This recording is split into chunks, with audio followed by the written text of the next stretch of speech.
Jesus, man. Man, this is actually real shit. What, guys, I thought it was happening all day. Is this just happening now? What's even happening? Smile. Bro, I was supposed to fucking order food. I totally forgot. God damn it. Holy shit. Jesus. It's the end of the world and I'm sitting here watching little cartoon characters ride around a virtual racetrack gambling on fake internet points. Maybe I can trade some channel points in the nuclear Wastland. Jesus. Isn't that poster got no fake news poster? Yeah, I think like some of those posters are not real news. Some of those posters are fake news. So is Disney covering this or not? About what's going on. But nonetheless worth repeating. Ghana unreservedly stands by the sovereignty and territorial integrity of Ukraine, a bona fide member of the United Nations, whose membership of this organization provides for her guarantees over her internationally recognized borders, the same borders with which she joined this organization. We are aware that the current developments in the eastern regions of Ukraine would not lead to a strategic gain for any party. These guys are gonna end it, dude. I promise. They're gonna end war, bro. Both immediate and long-term interests. They're gonna fucking end the war, bro. They're gonna do it. That's. They're getting to it, okay? Ghana Giga Chad. We remind all parties to practice tolerance. Is watching? I don't know. Some stuff happening. I don't really get into politics unless something big is happening. Just Chad keeps spamming about it. But not Chad spamming about it, so it is what it is. But accepted situations across the globe. See it there on the map. Okay, fuck this. All right, I'm moving on to American news coverage. Signal that this operation shit sucks. Is a large one. Guys, we don't know if it's as large as U.S. authorities had feared, but it is certainly much larger than just simply entering the Donbass from the east. I should mention that we've also learned tonight that civilian. My brother with a New Zealand account can't buy the game. It's not working. Why would it not be working? Northeastern Ukraine. So New Zealand, it's his account. All the whatever. It's not working. After a warning from Russia to flights entering these areas that they do so at their own risk.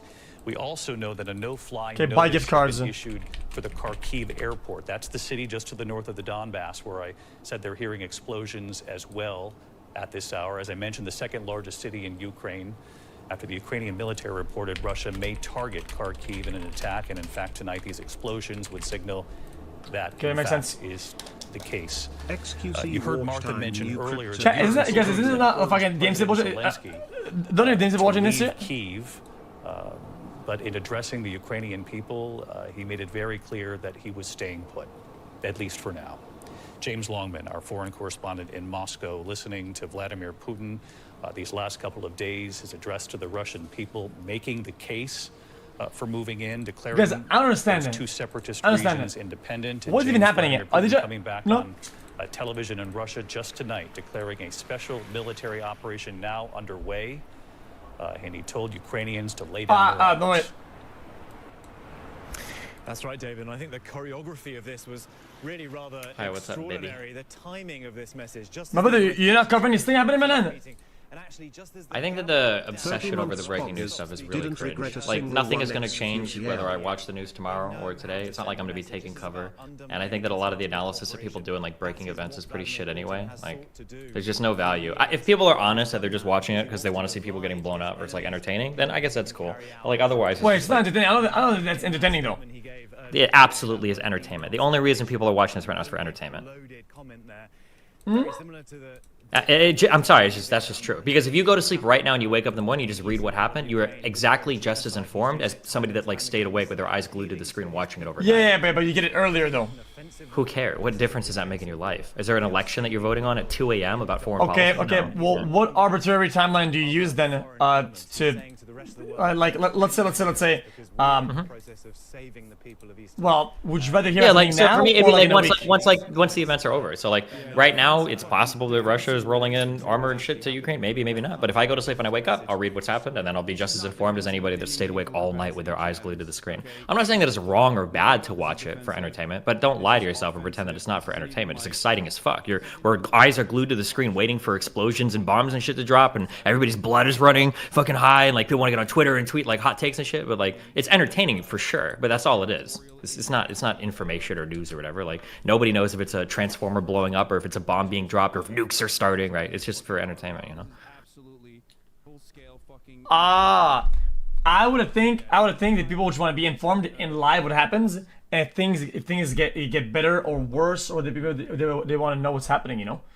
Yeah, but like, what's the difference between looking now versus like let's say I stay awake until 6 a.m. and I watch this for the next 6 hours, even if stuff happens. Let's say that instead somebody else goes to sleep and they wake up and they read like 10 minutes, like what happened on the news. The next day, who's going to be more informed, right? They both have the same level of information. Right. Wouldn't you know a bit more about the development though? Like. No.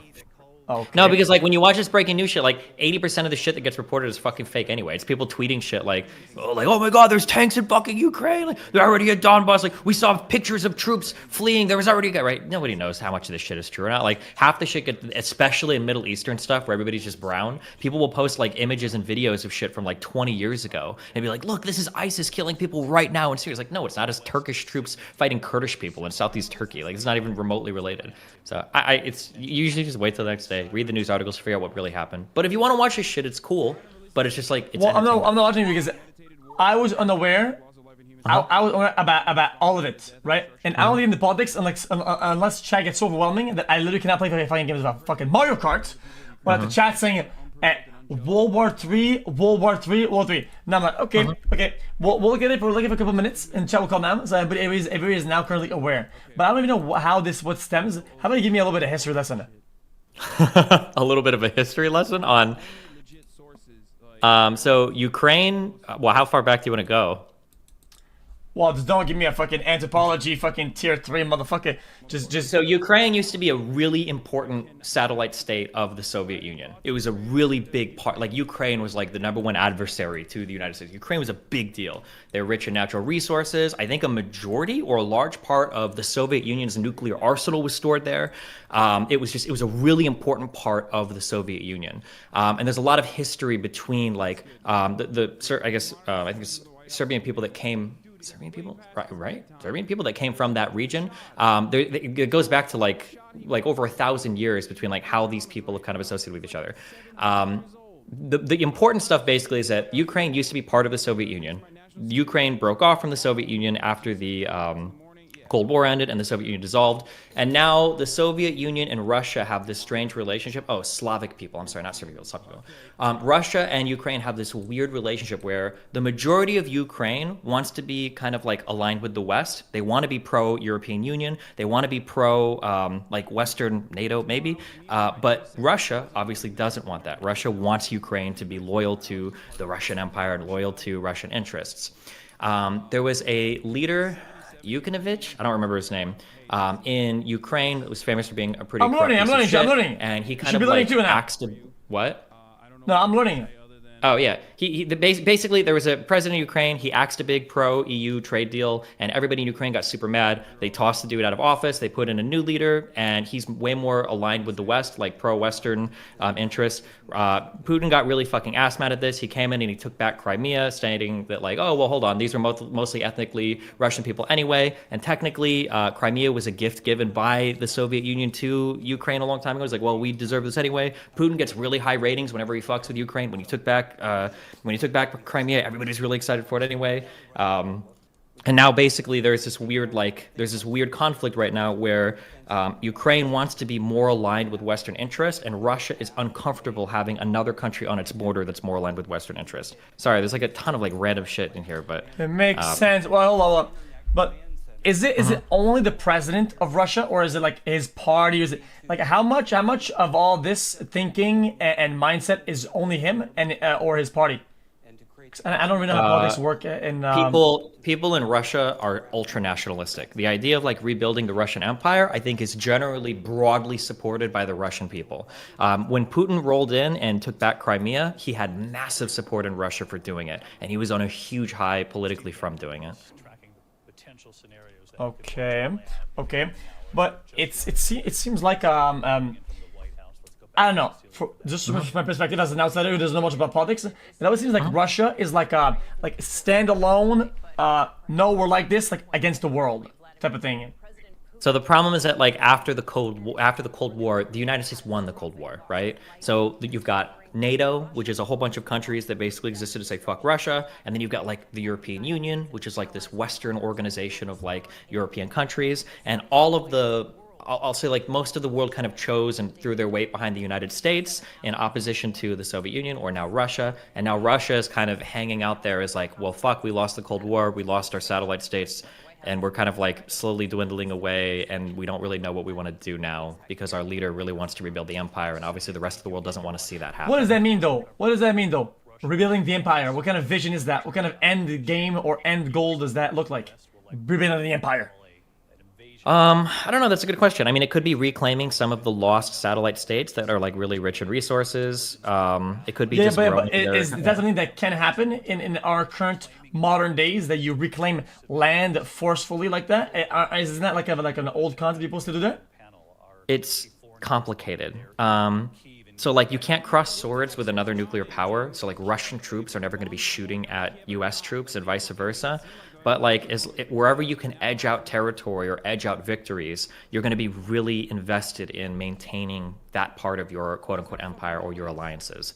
So like, for instance, the entire West was hoping for Assad to fall in Syria. The United States maybe potentially was like even funneling weapons into groups there, saying like, oh, the FSA, the Free Syrian Army, these people need to fight for their independence. And Putin was like, after what happened to Gaddafi in Libya, I am never letting another ally fall. There were jets flying in. People from China were going in to help Syria. Like, there was no way that he wanted to watch that country that was aligned with him, that leader that was aligned with him, fall. And so I think that Putin generally looks like that. He looks to countries around the world that are aligned with Russian interests, and he just wants those countries to be strong, to have, I guess, what little they can hold on to. In terms of like outright invading things, it gets hard. Like, Russia's not just generally going to send troops in, but they'll take advantage of like complicated situations to try to see where they can edge out victories. So like what happened in Georgia was pretty complicated. I think there was a Russian ambassador that was killed by, I don't know if it was a Georgian military member or somebody that was like pro-Georgia, and they took advantage of that opportunity. Like, oh, what, we're going to go in and do that because they aggressed, you know? Or with Crimea, right? Well, Crimea was technically a gift to Ukraine, and, you know, they want their independence from us. Well, you know, most of the people there are ethnically Russian. They want to be part of us. We're going to go in and free those people first by supporting freedom fighters, and then by stepping in and helping those people once we think that they have a right to that region, you know? So they kind of look for these little edge cases to work around, basically. Interesting. Okay. And why do people say if most of the time there isn't like a big, I mean, there isn't like big wars or anything like, right? And it seems like in our modern days, from my perspective, there isn't too many wars. Yeah, there are some, I get it. But when people are being weird and they're obviously in the wrong, why doesn't everybody just say, okay, well, we're not going to give you a wood, food, water in it, and people just stop the trade with them, and then now they're kind of fucked. Well, that's kind of what's going on right now with the United States. So the United States is basically trying to get all of NATO together, maybe the European Union, I don't know if that's, but all of NATO together, basically say like, hey, well, we're going to sanction the fuck out of your country if you are going to do these things. But like, there's a lot of countries around the world that you can trade with. It's not like there's a world alliance of countries that are ready to sanction you. So it might, you know, cost more, but you could ship in stuff from all places, why not? America. Why is there not like a world union of countries? Yeah, but doesn't everybody agree to at least a certain common ground? Be like, oh, this guy's being weird. Well, nobody trade with this guy anymore. Well, because everybody had, like, tons of people have totally different interests about what they want to see in the world. Not everybody just wants to be like, oh, the U.S. said this, so we're going to do this, you know? It seems to me people say UN, but UN, from my perspective, I had a lot of politics classes and whatever, and it seems like UN is just a bunch of talk. Let's all agree to this. Everybody is all happy with their hands up, and when it actually comes down to doing stuff, nobody gives a shit about it. Everybody just breaches everything that they signed for. I mean, like, there are enforceable actions that the UN passes. Like, if you violate some UN mandates, like, there will be, you know, sanctions that will come out against you. It will hurt your economy. But, I mean, the UN is kind of, like, intentionally designed not to be super heavy-handed because the UN is supposed to make the world a more peaceful place. Like, sometimes people look at the UN and be like, there's something on the UN called the UN Security Council. And, you know, I think Russia and China are members of the Security Council. You only need, like, one vote to shoot down, you know, like, major action. And people are like, okay, well, we can never do anything with all these other countries on the Security Council. This is so dumb. And it's like, well, it's supposed to be that way.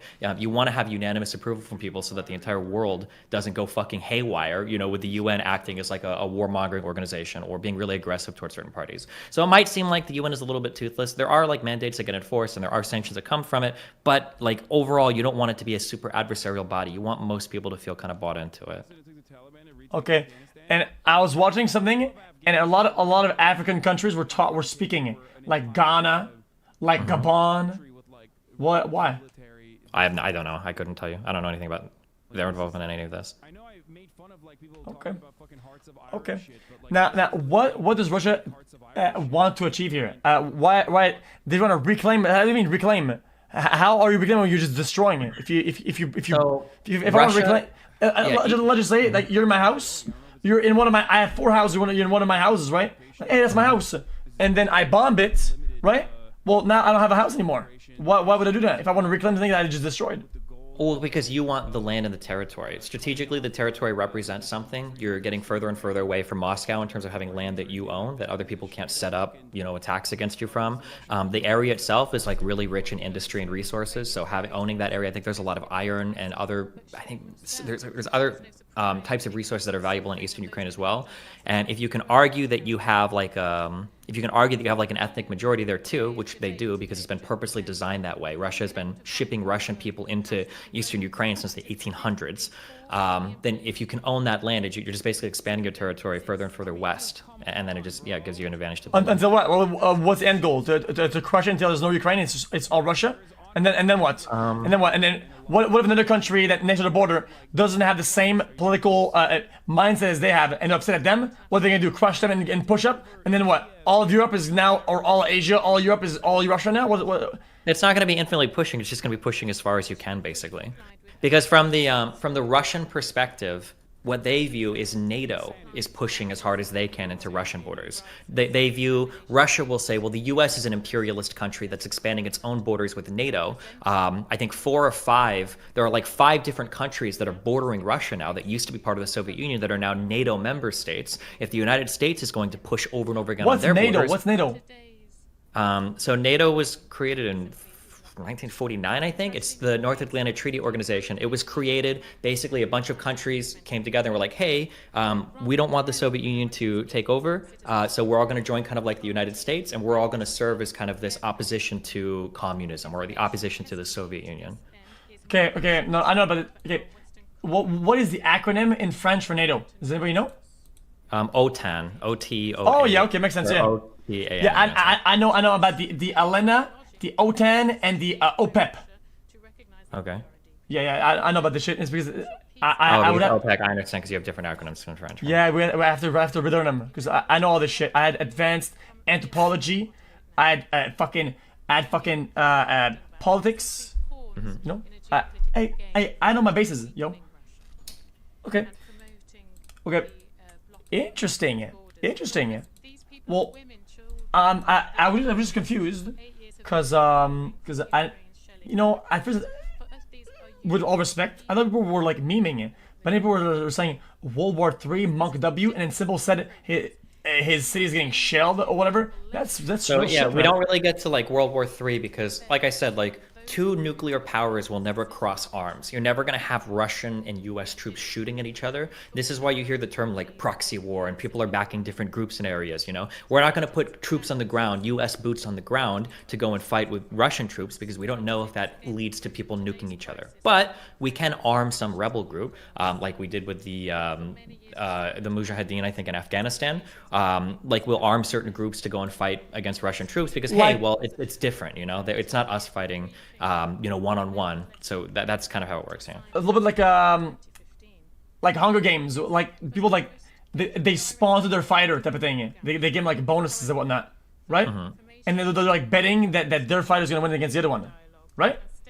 Maybe, yeah. Or maybe like say like I really fucking hate you, but I don't want to say that I hate you, but let's say that you've got like an orbiter. I might tell one of my orbiters to go fuck with your orbiters, and that's my way of like fucking with you, but I'll never say anything against you directly because I don't want to hurt the clout, Interesting. So when does this end though? Like what could even happen here? Do you think that they're actually gonna push through and get a bunch of land, and then what?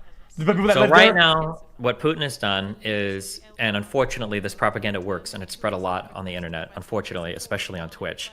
But basically, Putin kind of spreads this idea that, well, hey, in eastern Ukraine, a lot of these areas are really ethnically Russian and they want to be independent. And you know what? We recognize their independence. They're independent states. Well, now if Russia sends troops into these independent states, all they're trying to do is secure the freedom and safety of people that are trying to declare their independence from the oppressive state of Ukraine. So that's essentially what Russia's done now is they've recognized these regions, these two regions to the east that together form the Donbass region. They recognize that as independent. So now they'll send in troops to make sure that those people are quote unquote safe.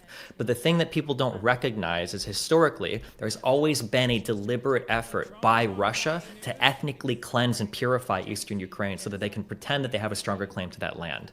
Like in past actions, they've made it illegal to teach Ukrainian. They've made it so that there have been famines that have killed millions of people in Ukraine, and then they've moved in. They've shipped hundreds of thousands of ethnically Russian people into eastern Ukraine, and now later they can go, well, hey, look, like yeah, it's they're Russian Russian. People, like, they're Russian. They yeah, want to be Russia.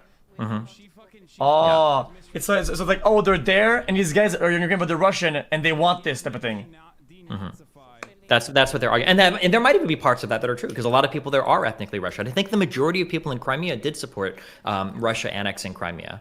But again, like, yeah, but is that fair to the sovereignty of Ukraine that based on past imperial action? It would kind of be like us, like basically saying to Native Americans, like, hey, sorry, like it's all Americans that live here now, we're kicking you the fuck out. And then Native Americans in the United States would be like, okay, well, hold on, that's because you killed all of us and then moved in a bunch of like Europeans. Like, no shit, there's none of us left, you know? Jesus. This guy in chat says, he's delusional. This is such an American biased take. What do you think this guy would say in chat? So I've already given the Eastern take, or I shouldn't say Eastern. So the Russian take is that the United States is continuously antagonizing Russia by putting more and more NATO-aligned countries or involving more countries as part of the North Atlantic Treaty Organization, NATO, that are right on the border of Russia. And Russia views that as like, hey, like it's not cool that you are drafting ex-fucking members of the Soviet Union into NATO, and now you use these places to set up like fucking missile platforms and shit that can be used to shoot down our planes. Interesting. So if you go, so I think like there's like 5 or 6 countries now that are bordering Russia that are NATO countries. And so the Soviet, obviously Putin's like, this is bullshit. Like, I don't want this shit right next to my fucking, right in my front yard. And then arguably Ukraine really wants to join NATO as well. But like I said before, Ukraine was a really big part of the Soviet Union. It was like the most powerful state arguably in the Soviet Union, one of them, yeah. But wouldn't it be kind of delusional perhaps to say that it's that them doing it maliciously? Like if NATO it's viewed as good as a good thing, would you want more people to be part of it, and they're not doing it maliciously? They just want the good thing to be bigger? Well, I mean, we view it as good in the West, but obviously Russia views it as adversarial, because NATO basically stands for fuck Russia, right? Kind of. Yeah, but I mean, if I'm just saying, I'm not saying they're wrong. I'm just saying, of course you're gonna see it that way if if let's say you're wrong, right? You know that you'll be on your own. If everybody wants to be part of something, why don't they just join that then? Why don't they all become together? Why don't they all join NATO? Yeah.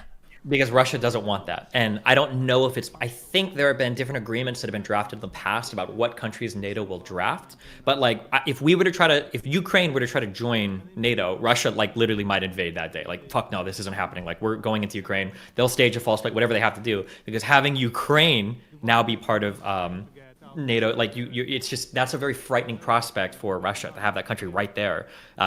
On their doorstep now being part of NATO. Because keep in mind that it's kind of like, you've played Risk, right? Right, I like Risk a lot.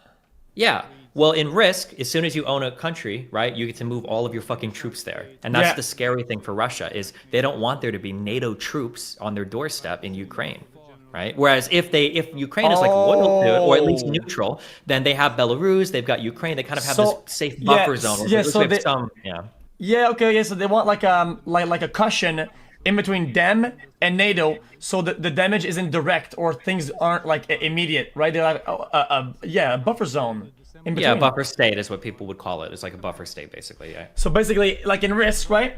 If I have Australia and I have a big ass number, like 30 troops around front, right?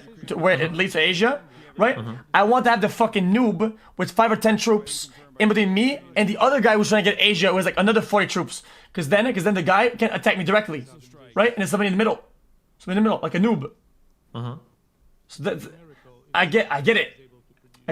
But is that what they have everywhere? Is other countries that are on their border all non-NATO?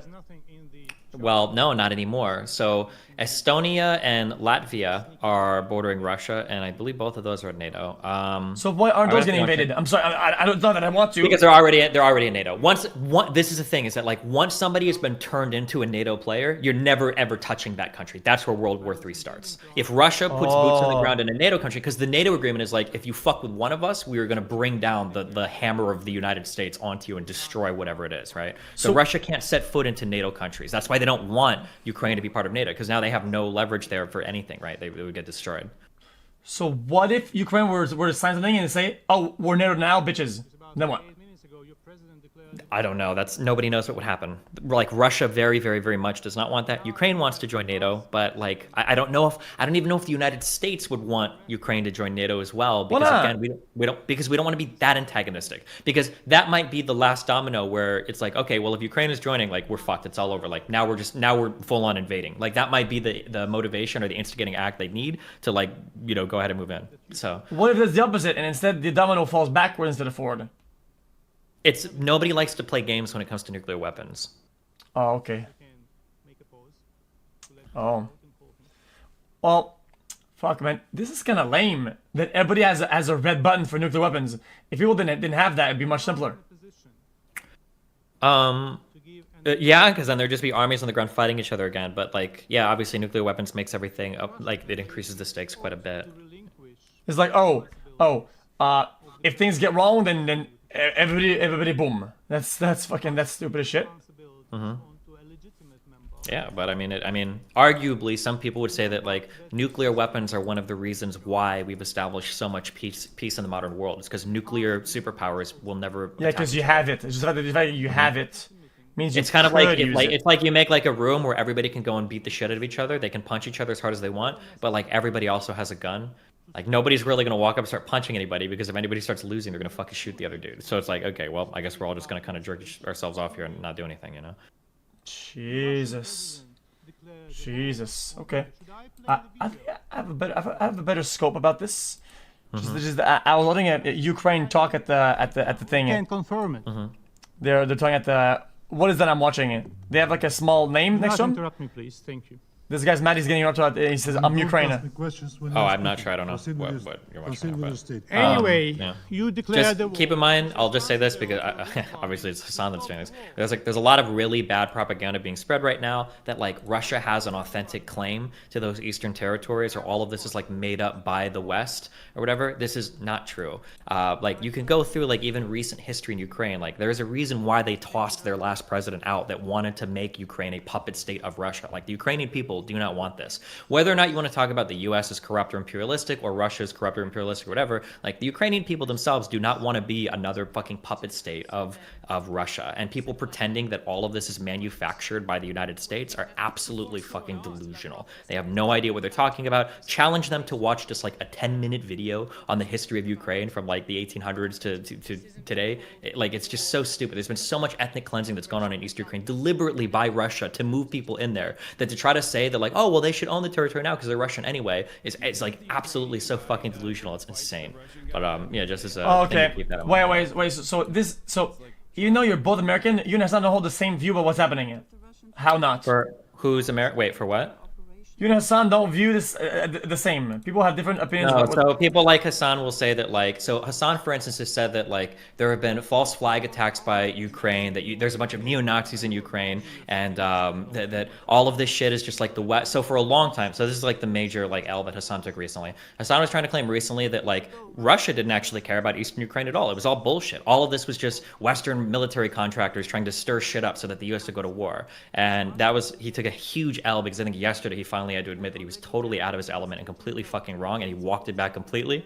And I think now he's trying to find new hills to die on. I think his most recent tweet is that Russia will not launch an urban counterinsurgency war in a neighboring country with 44 million people, whatever. But yeah, basically a lot of people were trying to say that like the West is just making all of this up because we love to go to war and we want to go to war. But in reality, we don't really. Like if you look at our military contractors like Lockheed Martin, Boeing, Raytheon, and you look at like the size of these companies, like we make money on like tech and shit. We don't make money going to war with random fucking countries. Like our markets tank. It's not good for the U.S. economy or anybody in the world. So that's just like some bullshit. Is this why my Bitcoin is tanking? I have a lot of Bitcoin. It's going down. I'm losing a lot of money, man. It's not very nice. Why is my Bitcoin going down so fast? I think all the markets after hours, so the trading hasn't started yet, but I think all the markets are dipping a little bit because typically markets don't like conflict. A little bit, my brother. Oh, actually, quite a bit. Lost 2K in the last hour, man. Lost 2K pop. I think I played quite a bit. I lost like 150K, man. Yeah. It's gonna go. It's gonna go back up, right? Well, I mean, they always do in the long term. Just don't sell it when you're losing. So shouldn't you buy more then? Buy the dip? I'd say buy the dip in markets, not in crypto. But hey, you do what you want to do. Okay? Hey, you're more of an open person when it comes down to your relationships with other people, right? Yeah. Right. I've seen you have debates with your girlfriends and whatnot. You know, everybody's all open. What's the problem? What's the problem? I'm not trying to instigate, maybe a little bit, but I'm actually wondering because I like you both. And why are you and so distinct these days? I mean, I can give you my honest opinion, but it's going to sound really circle jerky coming from me, obviously. Okay, go ahead. I don't think Hassan will mess with anybody that he can't gain something from. So he's like a very big like networking person. And my platform is not as big as his now, so there's no reason for him to associate with me. And then I think that he tries to avoid people with very differing opinions because he's not usually very well informed on almost anything he talks about politically. He just kind of does like, I would call it like pop politics. So he'll like read a headline, give his take. He'll watch like a 10-minute video with two people in the background on their phones. He'll stretch it out to 2 hours and he'll just kind of like give a bunch of random platitudes about how conservatives are all Nazis or the West is evil or America bad. And then he just kind of does that. I don't think that he's like very interested in like critically engaging with most of the stuff that he talks about. But I mean, obviously that's my point of view, right? He'll say that on my end, I'm just like a massive debate bro who just like shills for neoliberals, who doesn't care about the truth or any of these things. I just want to like stir shit up and I'm a bad faith actor. So it is what it is. Oh, okay. Yeah, Jesus Christ, man. But I don't get it though. You don't get what? Well, it's content. I don't know why he's doing that then. He doesn't, because his platform is big enough that like once he's gotten what he can from something, he'll burn the bridge and then walk away from it, like deliberately. So for instance, like we used to be close, obviously, and then he grew past me, and then he didn't need me anymore, so he moved past it. He used to farm the fuck out of LSF, and then he got really big. He doesn't need LSF anymore, so he told the mods, ban my shit from there permanently or whatever. I think that like once he grows past something, he'll just burn the bridge and then move past it, because he doesn't need it anymore for his growth. Oh, but usually when I'm wrong, right? I have an ego for a moment, right? But then that kind of fades because now I know better, right? From a certain piece of information. Now I feel like I know more and I've grown. Why don't you guys have a debate where you show, hey man, here's why you're wrong and here's the facts, and then he says, oh, you know what, dude, I'm glad to have your perspective because now I understand more, man. And then because that's not his goal. He doesn't care about like what's actually happening. The goal is that I know there is aesthetically a political movement that exists online today that I can milk the fuck out of for money, and I'm just gonna give the takes that they want to hear. Like I could probably write a script that will generate like every political take that Hassan will give in the next like year over any event ever, right? It's going to be like anything that America is involved in is probably imperialistic. There's probably military companies that are. I think people in chat will even ask like, did you see what Hassan said about this? Or like, oh, he probably said this, and this, and then we'll watch the clip and it's like, okay, that's exactly it. It's just going to be like these kind of like boilerplate, like America bad because of this, Republicans bad because of this, Democrats kind of bad but not as bad but still pretty bad, and we all need to be socialists and class interests and blah blah blah. It's like all like the same boring shit. Like you don't ever learn anything new or get into any of the, like when's the last time that he read an article on stream instead of just reading a headline or watching like an 8-minute video by Vox while he's eating or on his phone, you know? Okay. That's it. But because you said earlier that he had a tweet that ended up being absolutely wrong, right? Right? Well, yeah, so for like 11 days, he kept tweeting, like, I think he even had a YouTube video. It was like, day 11, still no invasion into Ukraine. You guys were all wrong, blah, blah. Like, he said that over and over and over again. And then when it started to happen, now he's on stream saying, like, well, I don't want to debate any debate bros about this because all they care about is just being right about the issue. They don't even care about the issue, even though he was smug as fuck for the past 2 weeks. And it's probably, like, one of the most brutal, like, walkbacks. Like, he was so smug about this. Even your fans are probably like him more than me would admit. Like, yeah, he was super smug about this. He was very fucking wrong about it, but I mean, it is what it is. Okay, but then you grow as a person, and then you know more, and you can learn from your mistakes and stop doing it. Listen. You kind of, that's your goal. I'm not. Yeah. No. I like mediate. You would think I'm evil, but I like mediating and being part of something cool much more than instigating it. Why don't you guys talk for a minute? Hassan will never talk to me. He won't talk to me because he has nothing to gain from me. Why would he ever fucking talk man? You guys haven't talked for so long. He will never talk to me. He'll never talk to me. He has nothing to gain from me and anything to lose. Why would he risk it?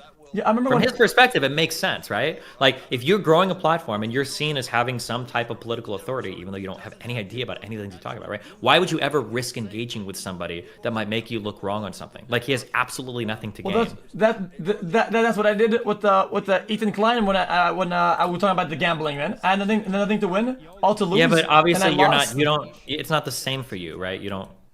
I don't think that. Well, maybe you do care about clout. I don't know. Maybe you're, but like I think Hassan is like very obviously like super networking focused, and it doesn't seem like you care as much about that. But okay, because I was there, man, when Hassan had fucking 12 viewers and we were playing fucking what was it? Black Zone? Oh, Blackout Warzone or whatever. Blackout, right? Wasn't it Call of Duty Blackout? Yeah. And we're playing. We kept dropping to the manor. We kept going down. And I remember, and everybody was having fun. They were having small debates, but now it's just weird, man. Well, yeah, it's not because he had something to gain back then from all of those people, right? Like, dude, Hassan was in like a Dungeons and Dragons campaign with like Mr. Mutin and like fucking Dan and shit. Like, that's what he was doing back then. But like, once he's like grown past the platform, he's like on to the next thing. He doesn't give a fuck about any of the relationships or friendships he's formed. Like, that doesn't mean anything to him here. It's just like moving on to the. That's why like I remember something that was irritating me is that I had like I spent a lot of money to canvass for Senate candidates down in Georgia for the runoff elections because I thought it was really important, and he was shit talking one of the candidates. Over and over again on Twitter until that candidate was like, hey, we're looking for people to play Among Us with, and then he was trying to suck up to them on Twitter. It's like, really? That's just like the way that he works, I guess, is kind of like the direction he's taking his stuff. Jesus, that's kind of what I do but I don't think I have people know I instigate for content. I have absolutely no integrity in that regard. So since I'm more out there, I feel like it's kind of easier for me to pass like that. Like some people, I'm like, you fuck this guy, but he'll say, hey, let's play some games. I'm like, yeah, for sure, right? Because I don't really give a shit. I think it's content, right? If I think it's content, I'm doing it. But you don't take it personally. I don't think you take it personally, right? But Hassan takes it very personally. Like, this guy is going through like Reddit threads on screen, like upvoting, downvoting shit while he's got 40,000 people watching. He was in a new threads on Public Freakout 2 days ago, getting people to mass downvote new threads about him so that they wouldn't get popular because he can't handle like the negative feedback. I mean, like, yeah, I don't know what you want to. Yeah. Shit. You know what if you were to talk to him? And you guys would talk. Do you think you would actually have a good dialogue about it or not?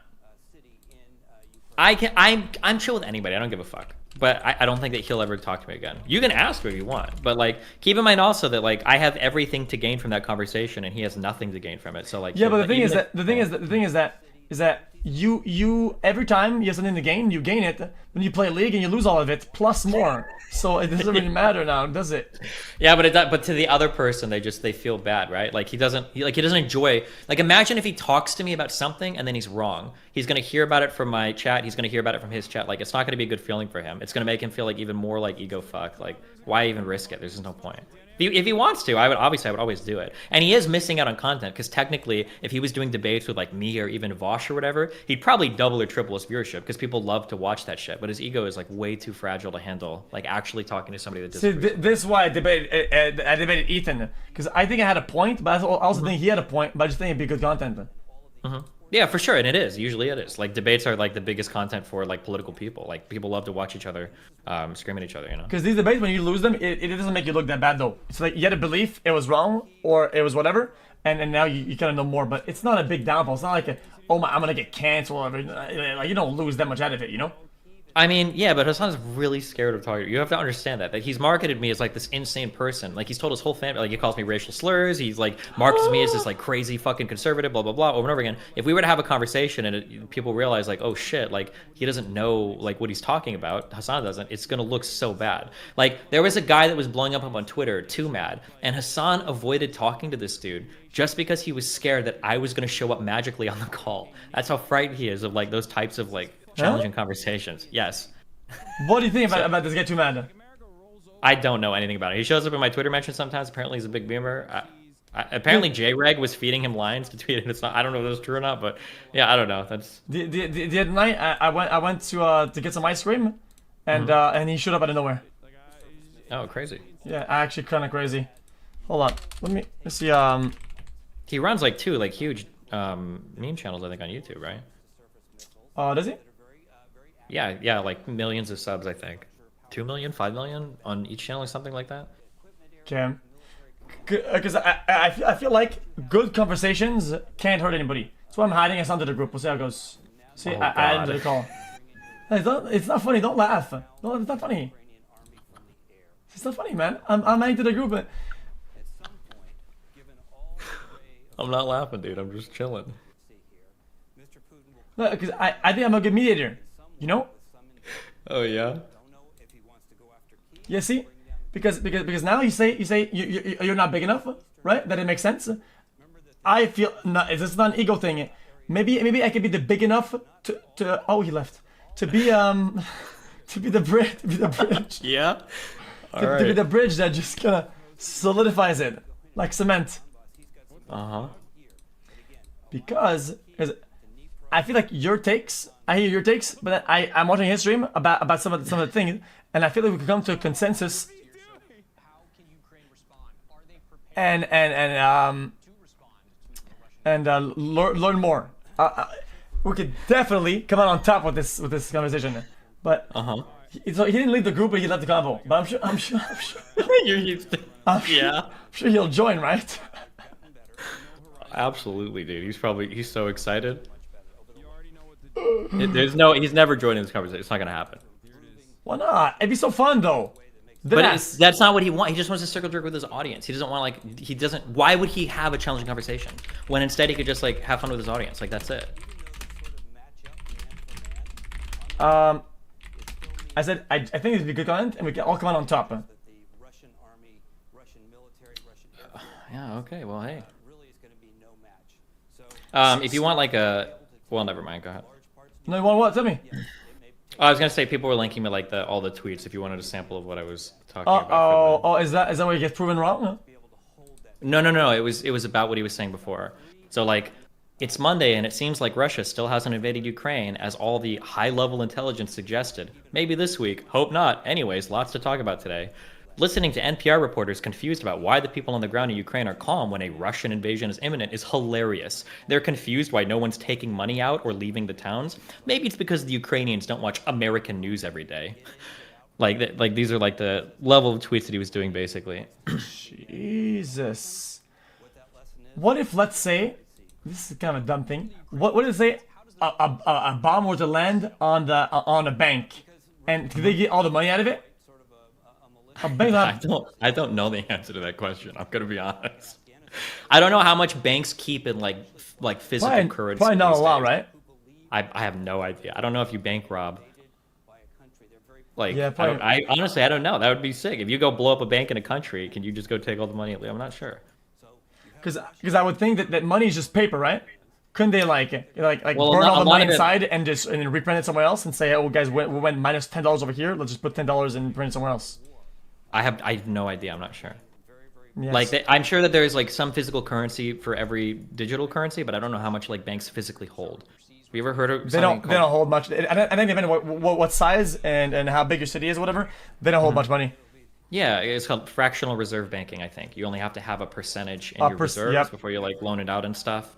And then even for money that's in accounts, a lot of that might be digitally allocated, and at the end of the day or weeks, you might move money around in big transfers, but I don't know if every bank has like every dollar that they say they do, like in a savings account. A lot of people will do like shit like bank runs and shit like that, right?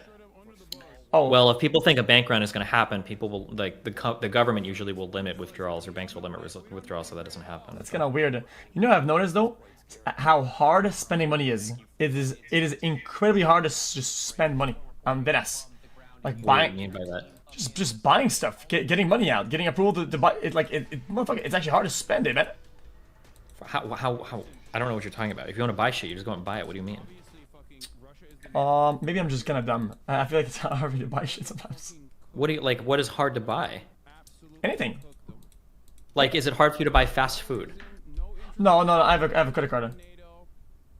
Okay, is it hard for you to buy a car? Yeah, decently. Yeah, it's decent hard. Yeah.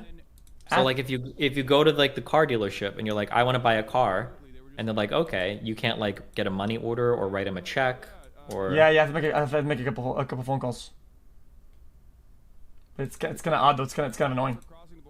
Why do you have to make a couple phone calls? Well, because all my thing is Canadian, you know, and I'm in the United States, so things are kind of weird things get audited. Oh, never mind. That's probably different. And then because they probably sets off. Well, because there's probably like a lot of red flags set off when huge sums of Canadian currencies being converted to U.S. currency. That's probably true. Okay. Yeah, things get really fucky. It's like half the time shops won't let me buy anything. Because it's like, it's Canadian money or whatever the fuck. Or whenever you bought it, it transferred to USD and it jammed or some shit. I don't fucking know, dude. It's so annoying. Yeah, I need Sammy's permission. True. I mean, why not get like, do you have like a US bank account or? Nope. It's empty. I'll use it to pay taxes. Oh, okay. Man, that's not enjoy, man. That's crazy that didn't happen, you know? Wait, do you not think it would have been good though? Yeah, it would be good, but probably not. Be honest though. But, okay, content brain aside, normal brain aside, put all your brains together and your rationality. Do you think it would actually be good to have a sit down and talk about your problem, like a sit down? For me, it would be. For you, it would be content. But for him, he has nothing to gain from me. Why he does though. What? Because it builds character. But he doesn't care about character. Dude, this is a guy that's had everything handed to him throughout his entire fucking life. Why is he trying to build character? He just wants to build an audience. He doesn't need any of that shit. The dude's making like fucking 7 figures a month on Twitch. Why would he waste his time with an angry fucking gnome that plays League of Legends all day? Like, there's no reason for him to like to even allocate like 10 seconds of his time to it, right? Think about it from his perspective. Why, if you didn't give a fuck about like building character or any shit like that, like why the fuck would you even think about it? Why would you care? Okay. But I think it's kind of cool though. Like sometimes, yeah. Oh, what would be the thing that I would do the least for now? Oh, talk Destiny. How about we do that, right? Maybe we'll get a different outcome. Maybe we'll. Oh my God, look! I have so much many problems with this guy. I'm talking to him now, and look! We had a decent interaction about it. Boom! We didn't yell. We didn't scream. And now I can show that as somebody that I dislike, that I don't agree with, we both come out on top and we have fun. Yeah, but he doesn't care about that. You understand that different people care about different things, right? Yeah. Yeah, he doesn't give a fuck about that, right? Man. I'll send him one more DM. Okay. Gotcha.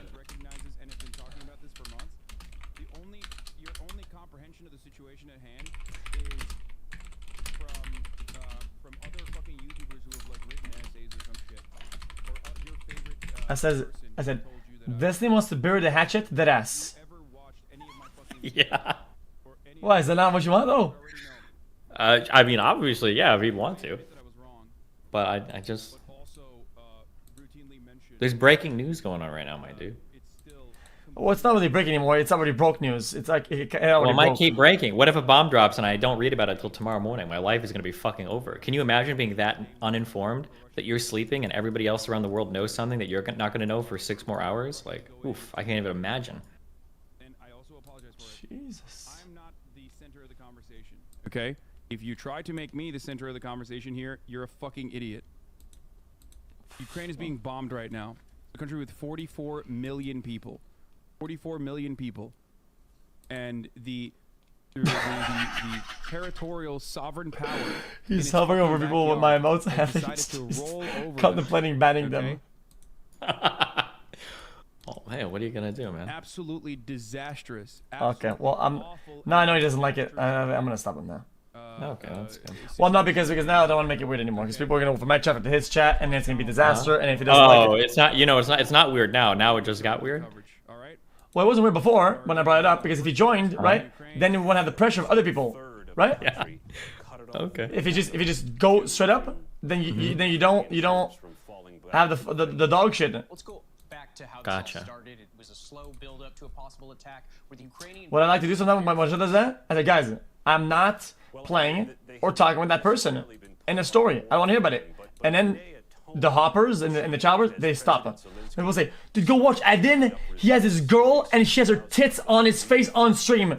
I'm like, guys, I don't give a shit. We're playing this bullshit game right now. I will not go watch Adin and the titties. It's not gonna happen. And then they just completely stop spamming about it. You know? Okay. That's kind of like I address it. I don't like just saying silent about it that much. Oh yeah, because if you say something and move on, then there'll be like a few dick riders that keep doing shit, but for the most part, people will fuck off, right? Yeah, they dilute very, very fast. Yeah. And then I had Moz Venom. Oh, I'm really bringing Twitch drama. Oh, I saw. Oh, okay, hold on. Well, since I'm talking to the big man himself, I'm curious. A lot of people are speculating that big streamers won't go to TwitchCon. What do you think? Well, why wouldn't I? I don't know. People are saying like they got too big an audience and they're scared for security reasons that people get killed or some weird shit. Huh? Yeah, I don't know. This is just speculation at LSF. I'm trying to find out. So you're going. You're going to be at TwitchCon EU. No, NA. Oh, so you're not going to Amsterdam. Amsterdam is far away, though. Okay, but you will go to NA, so okay. I don't like traveling very much. Overseas? I don't like going overseas. It's Oh wait, this is true. I remember you because you told me some fucking Omega autism story where you like skipped or wait, somebody else told me you skipped like some event like 2 times in a row just because you didn't want to fucking fly to it. Yeah. I remember that. Yeah, they booked me a fucking first class ticket. And then they booked you a second one, and you like just. And I didn't dodged go. it again. Jesus Christ. Yeah, apparently there was a door and a desk with a full fucking stream state of my name on it, and people were lining up and shit. You should just be like really meta and find some other tall, skinny, like blonde dude and send him in your place. See if anybody notices. Yeah, replace me. A double ganger. Like they see you on stream, they're not gonna see you in real life and be like, "You're not really XQC, right? You must be somebody, right?" They're not gonna know. I'll send Rubius. Okay, I don't know who that is, but sure. Yeah, El Rubius will do it for real. Fuck, man. Oh yeah, I'm playing Elden Ring at 3 AM, which is in 7 hours. I think that's gonna be kind of wicked. Oh shit! Maybe if Elden Ring drops, maybe the Russian military will be too busy to invade Ukraine. Maybe that'll be the salvation, dude. They don't play video games. Why not? Have you ever played Dota? You don't think Russians play video games? They play Dota? Yeah. Fuck, man. Did you beat like Sekiro and Bloodborne and all the games? I beat all of them. Yep. Wow. Did you play the Demon Souls remake?